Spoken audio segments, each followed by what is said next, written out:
Qu'est-ce que tu fais, Zidane? Mais qu'est-ce que tu me fais, bro? Mais qu'est-ce que tu fais? Luka Jovic, pourquoi tu le mets pas dans le groupe pour affronter le Barça demain au Classico? Pourquoi? En ce moment, on marque pas de but, on n'arrive pas à enchaîner les buts, on n'arrive pas à être dangereux, même à Bernabéu, on se fait pisser dessus, on n'est même pas dangereux. Comment tu veux qu'on arrive à changer la dynamique du groupe et notre attaque si Luka Jovic, l'attaquant qu'on a quand même recruté, 60 millions d'euros 60 millions d'euros pour rester en tribune chez toi manger des pâtes?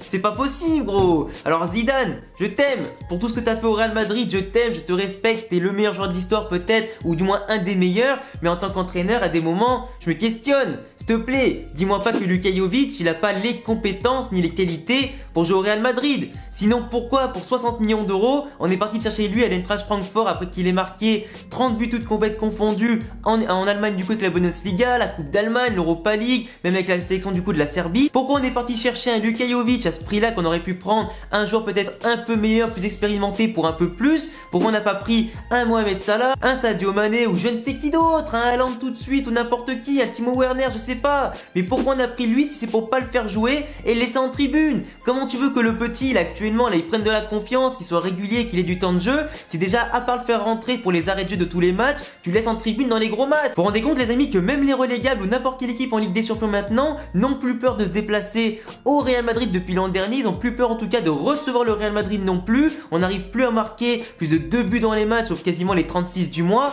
Ça commence à bien faire. Benzema, avec tout le respect que j'ai pour lui, c'est un des meilleurs attaquants du monde, le meilleur attaquant français, bref, tout ce que tu veux. Il n'arrive pas en ce moment à enchaîner. Il était tout proche de Messi, mais en l'espace de 4-5 matchs, il s'est fait distancer de ouf. Il n'arrive pas à trouver en tout cas le chemin vers le but. Il décroche beaucoup trop. Faut dire aussi que Zidane en ce moment, les amis, joue avec 4 milieux de terrain, voire 5 milieux de terrain dans l'équipe. Le problème, c'est que quand Benzema est aligné avec eux, tu t'attends à du football, du total régal. En tout cas, c'est magnifique. Mais le problème, c'est que Benzema, il fait tellement en tout cas d'efforts pour décrocher, pour venir chercher les ballons, qu'au final, tu joues pas avec 4 milieux de terrain, mais t'en as 5. Et quand t'en as 5, au final, t'en as 6. Et du coup, il n'y a plus de présence devant. Ça devient ridicule. Parce qu'un Gareth Bale qui n'a plus marqué depuis 3 mois, un Lucas Vazquez qui malheureusement avec tous les efforts qu'il fait n'aura jamais le talent d'un vrai attaquant, un Vinicius qui dès qu'il arrive devant la cage a des flageolets à la place des pieds et se met des crochets tout seul. On a un Mariano pareil qui est chez lui depuis le début de l'année, mais franchement les amis, je comprends pas où Zidane veut en venir, je comprends pas comment il veut faire pour compenser depuis le début de la saison les absences d'Asensio, l'absence maintenant de Hazard du coup quasiment jusqu'à la fin de la saison. Si on ne fait pas confiance à Luka Jovic qui est jeune, qui a du potentiel, qui a les compétences et les qualités, parce qu'il est pas venu de Francfort en sachant rien faire, en sachant que lacé c'est lacé, c'est quand même un mec qui est quand même doué, qui a de l'avenir, qui a du potentiel. Zidane le répète à chaque conférence de presse que c'est l'avenir du Real Madrid qui marquera des buts, mais vous savez tous les amis que dans le football ça va super vite. Une semaine t'es l'espoir du monde, l'autre semaine t'es un déchet absolu. Donc forcément si tu lui laisses pas sa chance ou en jouant que 3 minutes par match dans les arrêts de jeu, ça servira à rien et le pauvre il pourra jamais rentrer dans la concurrence, entrer dans la rotation, ni faire du bien à l'effectif qui n'attend que ça. Parce que quand une tactique marche pas, que t'arrives pas à marquer plus de 2 buts par match depuis maintenant plus d'un mois et quelques, une fois tous les 10 matchs, mais change la tactique, putain, on te demande pas de mettre Benzema sur le banc. Avec tout le respect qu'on a pour lui, on le laisse dans un 4-4-2 avec Jovic parce que les deux sont totalement complémentaires. Benzema décroche pour alimenter justement Jovic en ballon. Si tu mets un Luka Jovic dans un 4-2-3-1, un 4-4-2 ou un 4-3-3, peu importe, le mec il va toujours rester en point de fixation dans la surface, il va du coup pouvoir faire remonter les blocs, il va pouvoir combiner dos au but, il va pouvoir aussi servir de point de fixation pour dévier les ballons pour les ailiers comme Vinicius qui sont rapides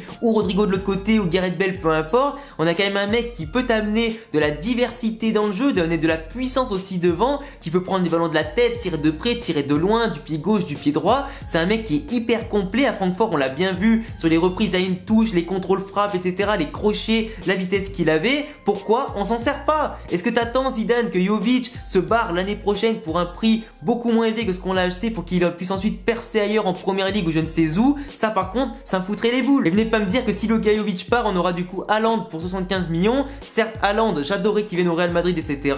Mais quand t'as un Luka Jovic qui demande qu'à progresser, qu'à jouer bien sûr, qu'à exploser aux yeux du monde parce qu'il a le potentiel pour jouer chez nous et exploser en Liga et en Ligue des Champions, bah franchement ça fout les boules. Tu dis qu'on achète plein de mecs qui viennent chez nous qui des fois foire leur saison, foire leur carrière et du coup on les refourgue parce qu'avant ils étaient hyper bons, ça fout les boules. Mais là quand tu vois que tu fais pas confiance à un mec, quand t'es en pleine crise devant la cage et tout ça, en pleine crise offensive, c'est quand même un truc de fou de voir que Zidane reste entêté dans ses idées. Et là pour le Classico, là on pourrait pourquoi pas voir Jovic arriver, marquer un petit but pour enfin le débloquer mentalement et physiquement. Il nous met Mariano à la place, mais Mariano qu'est-ce qu'on en a à foutre sérieux? Avec tout le respect que j'ai pour Mariano, c'est un très bon joueur, à Lyon en tout cas il a fait du bon boulot et tout ça, mais au Real Madrid il a jamais marché, il s'est toujours blessé quand il fallait jouer, il a jamais été bon quand il fallait être bon. À un moment donné à lui sa chance c'est fini, il fallait l'envoyer à la Roma quand c'était encore le temps ou n'importe quelle équipe, mais maintenant aujourd'hui l'avenir du Real Madrid c'est Luka Jovic. Benzema c'était le passé, c'était le présent, mais son avenir il est de plus en plus en pointillé parce que c'est fini quasiment, il arrive sur la fin de carrière Benzema là. Donc si tu commences pas à préparer l'avenir maintenant, c'est quand tu vas le faire, quand Benzema du coup partira et que Jovic il aura jamais joué en 3 ans. Là franchement les amis je suis écœuré. Comment vous voulez qu'on gagne le Classico demain avec un effectif qui manque de confiance pour certains,